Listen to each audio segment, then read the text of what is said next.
إن الحمد لله نحمده ونستعينه ونستغفره ونعوذ بالله من شرور أنفسنا ومن سيئات أعمالنا من يهده الله فلا مضل له ومن يضلله فلا هادي له أشهد أن لا إله إلا الله وأشهد أن محمدا عبده ورسوله لا نبي بعده اللهم صل وسلم على نبينا محمد وعلى آله وأصحابه ومن تبعهم بإحسان إلى يوم الدين وبعد فقال الله تعالى يا أيها الذين آمنوا اتقوا الله حق تقاته ولا تموتن إلا وأنتم مسلمون وقال يا أيها الذين آمنوا اتقوا الله وقولوا قولا سديدا يصلح لكم أعمالكم ويغفر لكم ذنوبكم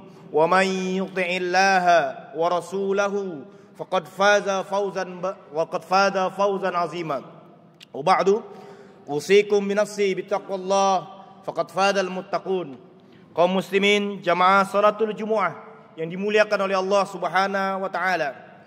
Alhamdulillah, tidak pernah kita lupa selalu memuji, mengagungkan Rabb semesta alam, Allah Subhanahu wa taala, memberikan segalanya kepada kita, kenikmatan, kesehatan, kenyamanan hidup di dunia, larisnya dagangan kita, sehatnya tubuh kita, mudahnya langkah kaki kita, bahkan langkah-langkah kaki itu digunakan untuk taat kepada Allah Subhanahu wa taala.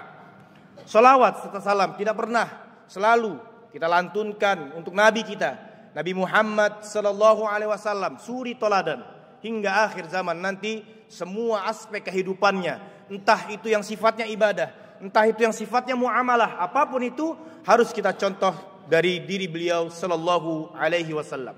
Ikhwani, saudara-saudaraku yang dimuliakan oleh Allah Subhanahu wa taala. Hari ini dan beberapa hari yang lalu kita sudah menginjak bulan Zulhijjah. Hampir mungkin di setiap mimbar-mimbar Jumat, hampir mungkin di banyak tempat-tempat kajian, ustadz-ustadz, para kiai-kiai, alim ulama dan lain sebagainya menyampaikan tentang keutamaan Zulhijjah, hal-hal yang berkaitan, yang berhubungan langsung dengan Idul Adha dan sejenisnya. Namun kalau itu dibahas secara fikih atau tinjauan-tinjauan ilmu tafsir dan lain sebagainya akan memakan waktu yang amat sangat panjang. Dalil-dalilnya, hadis-hadisnya, qaul salafnya, aqwal salafnya dan lain sebagainya. Maka di momen yang singkat ini, bapak-bapakku semua yang dimuliakan oleh Allah Subhanahu wa taala, tamu undangan Allah, Nabi kita, suri toladan kita juga, Nabi Ibrahim, ketika disebutkan uswatun hasanahnya menggunakan qad, sedangkan Nabi kita Nabi Muhammad menggunakan dua huruf taukid, laqad. Sama-sama disandingkan dengan uswatun hasanah. Ketika disebut uswatun hasanah, berarti ada beberapa aspek-aspek ibadah yang kita selaku umatnya Nabi Muhammad pun menirunya. Di antaranya adalah hal-hal yang berhubungan dengan haji, umrah, termasuk khitan. Dan sebentar lagi, insya Allah sepekan lagi, kita akan sama-sama menyembelih hewan-hewan kurban kita. Diabadikan oleh Allah Subhanahu wa taala dalam surah As-Saffat. Dalam surah As-Saffat, urutan surat yang ke-37, dimulai dari ayat 101. Ketika Nabi Ibrahim berdoa kepada Allah, Rabbi habli minas salihin.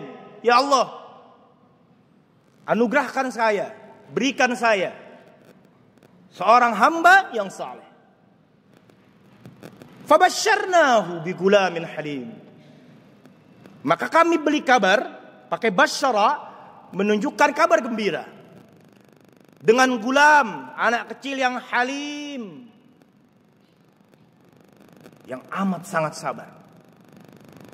Namun bapak-bapak semua, setelah Allah berikan kepada Nabi Ibrahim anak itu, Nabi Ismail alaihissalam, di ayat selanjutnya, falamma balagha ma'u sa'ya. Maka ketika Ismail telah menginjak masa sa'ya, itu kalau dalam urutan fase kehidupan dalam bahasa Arab itu banyak, ada sobi, ada tifl, ada walad, ada gulam, ada syabab, ada rojul dan ada syekh dan seterusnya begitu. Kalau sa'ya ini anak-anak remaja yang mereka ini sudah bisa membantu orang tuanya. Mungkin kalau kita mundur ke belakang, mereka sudah bisa membawa kayu bakar, nembang-nembang pohon, ranting dan lain sebagainya, membantu bapaknya memetik anggur, kurma dan lain-lain. Nah, posisi Nabi Ismail sudah sampai di usia sa'ya. Mungkin kalau dianalogikan ke kondisi usia anak-anak zaman kita sekarang ini, mungkin sekitar antara 8 sampai 10 tahun atau lebih sedikit daripada itu. Sudah bisa membantu ayahnya. Lagi senang-senangnya, lagi cinta-cintanya. Maka tatkala Nabi Ismail sampai dalam usia sa'ya, qala, Nabi Ibrahim berkata, ya bunai.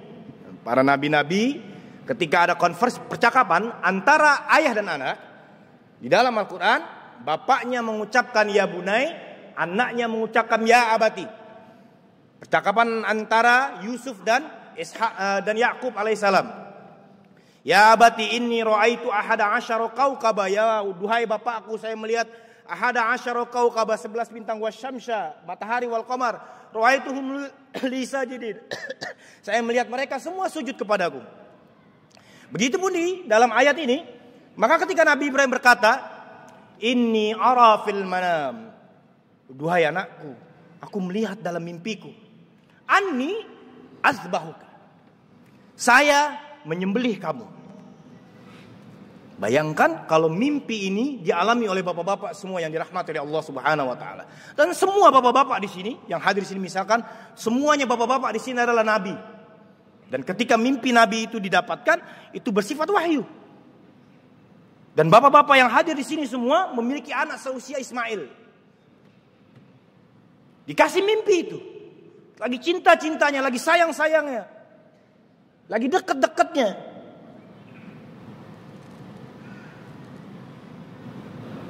Mungkin anak kita samperin, nak, bapak semalam mimpi nyembelih kamu. Kita mungkin akan distigmakan, wah bapak ini gila, wah bapak ini akan bisikan setan, karena bapak ini gak punya rasa kemanusiaan dan lain-lain. Dan seterusnya begitu. Tapi lihat jawaban Nabi Ismail alaihissalam. Qala ya abati, ya bunai, ya abati. Bapak ke anak, anak ke bapak. If'al ma tu'mar. Wahai bapakku, laksanakan, tunaikan, segera laksanakan apa yang diperintahkan. Satajiduni insyaallahu minas sabirin. Jawaban Nabi Ismail, satajiduni, engkau akan japati aku, engkau akan jumpai aku ini tenang, dalam kondisi yang sabar terhadap hal ini. Bapak menyampaikan pesannya, anak mengiyakan pesannya. Bapakku semua yang dirahmati oleh Allah Subhanahu wa taala. Saya percepat. Setelah itu Nabi Ibrahim dan Ismail pun merebahkan Nabi Ismail alaihissalam. Lalu disiapkan alat potong. Begitu pisau atau yang sejenisnya menempel di bagian lehernya Nabi Ismail, wa fadainahu bi dzibhin azim. Fadaina itu di switch, diganti. Kami ganti Nabi Ismail dengan sembelihan yang besar. Ini menariknya bapak-bapak ayat ini. Ayat ini pelakunya adalah Nabi Ibrahim dan Nabi Ismail alaihissalam. Pelakunya Nabi Ibrahim dan Nabi Ismail alaihissalam. Di sini disebutkan di ayat selanjutnya, wa tarakna alaihi fil akhirin. Dan apa yang dilakukan oleh Nabi Ibrahim dan Ismail alaihima, maka kami akan jadikan ini sebuah tuntunan untuk akhir, untuk orang-orang selanjutnya. Maka dalam hal ini bapak-bapakku semua yang dimuliakan oleh Allah Subhanahu wa taala, semua hal-hal yang dilakukan oleh para nabi, ya, dari zaman Nabi Adam dan di zaman Nabi sampai zaman Nabi Isa alaihi wassalam, semuanya boleh kita lakukan ketika Nabi Muhammad sallallahu alaihi wasallam memerintahkan itu. Maka berubah made in-nya, berubah syariatnya itu menjadi syariatnya Nabi kita, Nabi Muhammad sallallahu alaihi wasallam. Dan bahkan ada beberapa amalan-amalan Nabi dari zaman Nabi Adam sampai Nabi Isa alaihi wassalam yang dilakukan oleh para nabi-nabinya ataupun pengikut-pengikutnya, kita tidak boleh haram bahkan melakukannya itu. meminta bantuan ke jin. Dilakukan oleh Nabi Sulaiman alaihissalam. Menikahi wanita lebih dari 4 dan seterusnya, masih banyak lagi. Maka bapak-bapakku yang semoga selalu dalam lindungannya Allah Subhanahu wa taala. Apa yang dilakukan Nabi Ibrahim dan dilakukan oleh Nabi Ismail alaihissalam ini menjadi jejak kita. Oh, mereka telah melakukan itu, maka kita selaku pengikutnya Nabi Muhammad SAW dan pengikutnya Nabi Ibrahim alaihissalam, Khalilullah, pun harus mengikuti apa yang sudah mereka lakukan. Dan di ayat selanjutnya disebutkan bahwa salamun ala Ibrahim kadzalika najzil muhsinin. Menarik juga, ayatnya berbicara tentang 2 pelaku tunggal, ya ini Nabi Ibrahim dan Nabi Ismail alaihissalam, dan harusnya ayatnya bunyinya, dan begitulah kami akan balas kebaikan-kebaikan Ibrahim dan Ismail. Harusnya bentuknya begitu, tapi ini tidak. Dan begitulah kami balas jasanya orang-orang yang muhsin, ditambahkan ya dan nun menunjukkan jamak. Pelakunya banyak, termasuk saya, termasuk bapak-bapak semua yang ada di sini insyaallah, dan seluruh umat Islam di seluruh dunia yang melakukan kebaikan. Apa? Di dalam Ibnu Katsir, ya ini adhiyah, penyembelihan dalam hewan kurban. Dan disebutkan di ayat selanjutnya lagi, masih dalam surah yang sama, innahu min ibadinal mu'minin. Sesungguhnya mereka itu adalah masuk dalam kategori orang-orang yang diberikan predikat mukmin oleh Allah Subhanahu wa taala. Jadi kata muhsin, kata mukmin yang harusnya disematkan hanya untuk 2 orang, Ibrahim dan Ismail, karena mereka yang sebagai subjeknya, sebagai pelakunya. Tapi predikat muhsin dan predikat mukminnya itu justru diberikan kepada mereka-mereka yang melakukan apa saja yang dilakukan oleh Nabi Ibrahim dan Nabi Ismail alaihissalam. Maka oleh sebab itu bapak-bapak semua yang dirahmati oleh Allah Subhanahu wa taala, siapa saja memiliki kelapangan rezeki. Mungkin bapak-bapak di sini yang biasa tiap hari makan daging, sudah terbiasa dengan hal-hal itu, terbiasa dengan sop, terbiasa dengan rendang, terbiasa dengan apa-apa saja yang berhubungan dengan daging. Mungkin ada tetangga kita, kerabat kita, saudara jauh kita yang mereka mungkin belum pernah merasakan bagaimana nikmatnya daging. Maka silakan bapak-bapak, sembelilah hewan kurban. Lebih dari 1 boleh, 2 boleh, 3 boleh, 1000 boleh. 1 untuk bersama boleh, dan seterusnya. Banyak pendapat-pendapat fikih yang mungkin nanti ustaz-ustaz yang lebih kompeten yang akan menjelaskan dalam tinjauan fikihnya. Ada 5 poin terkait kurbannya Nabi Ibrahim alaihissalam. Nanti akan saya sampaikan singkat di khutbah yang kedua. Barakallahu li wa lakum fil Qur'anil Karim.